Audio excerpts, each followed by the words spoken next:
मुझे दुख दे सकता है?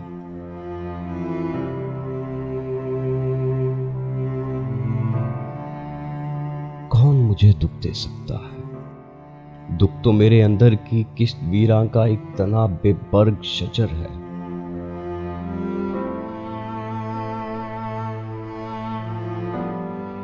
रुत की नाजुक लांबी पोरें, किरणें, खुशबू, चाप हवाएं जिस्मों पर जब रेंगने फिरने लगती हैं, मेरे अंदर दुख का सोया पेड़ भी जाग उठता है।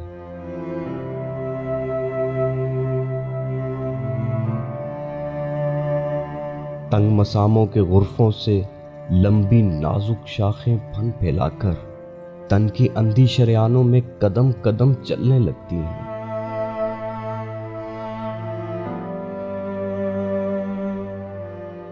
शरियानों से, रगों रगों से, नसों के अंदर तक जाने लगती हैं। फिर वो गर्म लहू में मिलकर एक एक बाल की जड़ तक फैलती जाती हैं।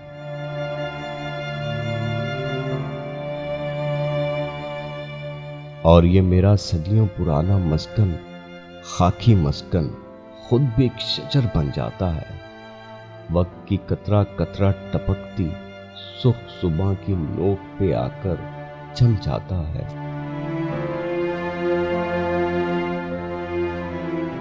कौन मुझे दुख दे सकता है?